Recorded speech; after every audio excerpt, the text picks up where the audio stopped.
Indiana Fever and Atlanta Dream played. Indiana Fever is where Caitlin Clark plays. Atlanta Dream is where Brittney Griner plays. Now you tell me what it looks like Brittney Griner is saying here. For the ticky-tack fouls that we were talking about earlier today. For a little bit of context, this was in the fourth quarter after Brittney Griner fouled out against Caitlin Clark, and Indiana Fever would go on to win by 5. Now I'm going to tell you what I think she said. Let's play it back.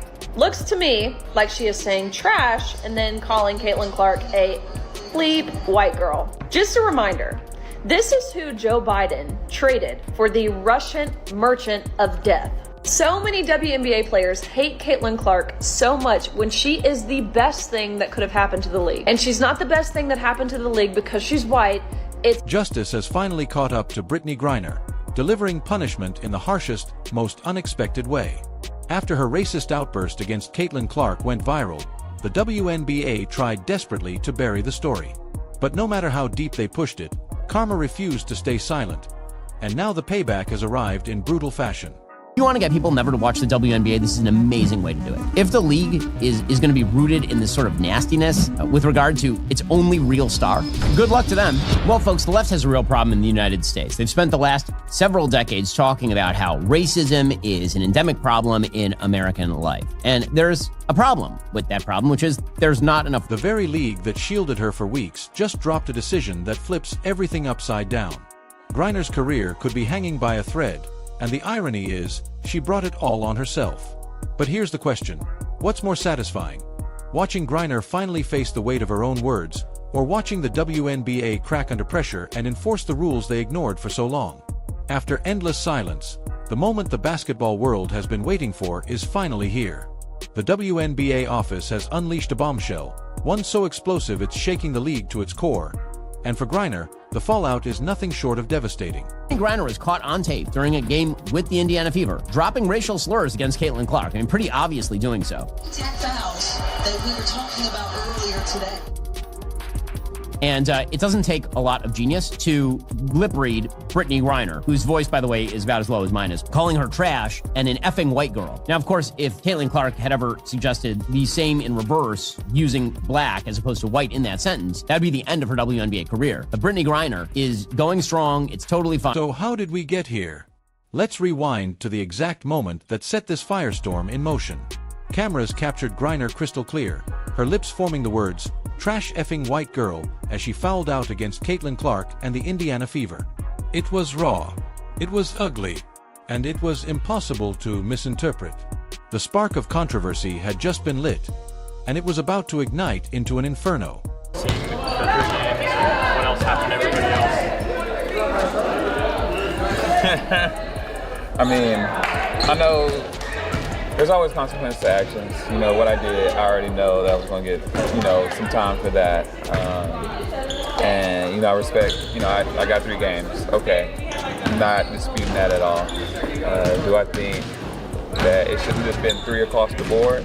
Boom, everybody involved in it, 3-3-3? I think that would have been, honestly, fair. I would have been happy today with that. Not today. And it's not because of my suspension. I take ownership. The footage spread instantly, an entire nation reading her lips with their own eyes. Experts confirmed it, fans replayed it, and the intent was undeniable. Yet instead of accountability, the WNBA scrambled into protection mode. This is the same league that launched full-scale investigations into made-up claims of racism against Fever fans.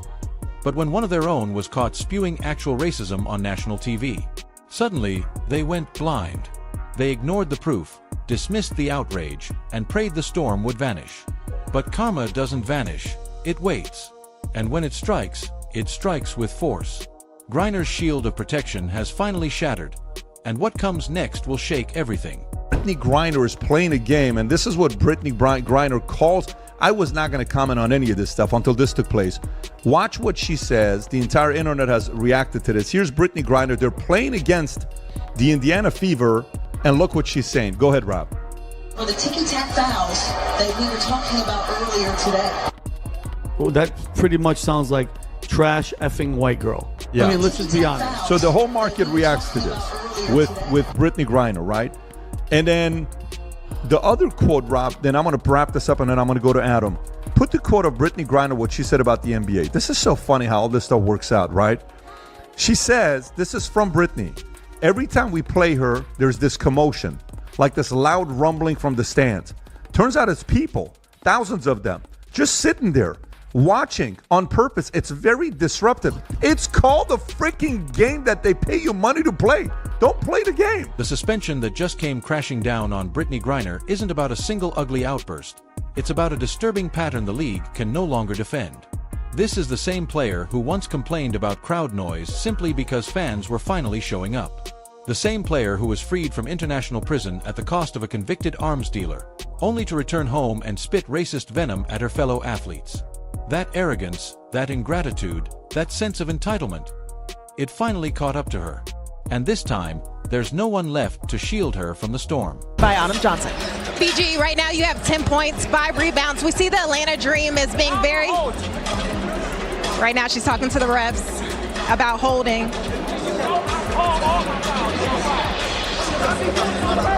We're going to send it back to you guys. Very important question. The financial hit Griner is facing is nothing short of catastrophic. It's not just game checks slipping away, it's endorsements gone, sponsorships pulled, and her entire reputation crumbling in real time. Every lost dollar is a reminder of what she threw away in a single moment of racist rage. But the timing of this downfall is what makes the blow land even harder. The WNBA can no longer afford to coddle veterans while Caitlin Clark is fueling record-breaking growth. Casual fans who tuned in for Clark won't stomach racism from players who should know better. The league's business case flipped overnight, and suddenly protecting Griner became more expensive than punishing her. The suspension announcement detonated across social media, because for years, fans believed she was untouchable. Yet now, her shield of victimhood has cracked wide open, and the pieces are impossible to put back together. Timing couldn't be more brutal. At the very moment the WNBA is chasing new sponsors and TV deals, Griner's racism turned into a financial grenade. Protecting her was costing more than disciplining her, and the league finally pulled the trigger.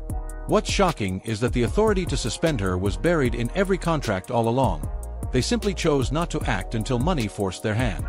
That hypocrisy makes this punishment sting even deeper. And yet, the fallout stretches far beyond just the court. Endorsement deals evaporated overnight. Speaking gigs are gone. Future opportunities erased. The league's No Space for Hate campaign now looks hollow, exposed as nothing more than marketing until fans demanded blood. But perhaps the most devastating twist is this: the very prisoner exchange that brought Griner home now frames her downfall in poetic justice. America traded a convicted arms dealer for her freedom, and she repaid that sacrifice with racist bile.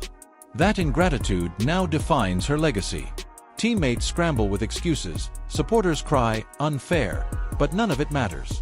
The video is undeniable. Sponsors are walking. Fans are celebrating. Coaches are distancing. Even the media, once complicit in silence, are now forced to confront their bias. Griner's marketability is shattered, retirement whispers are growing louder, and her place in basketball history will forever be scarred by this scandal. The message has been sent: no player, no matter how protected, is bigger than accountability. And for Brittney Griner, this could very well be the end.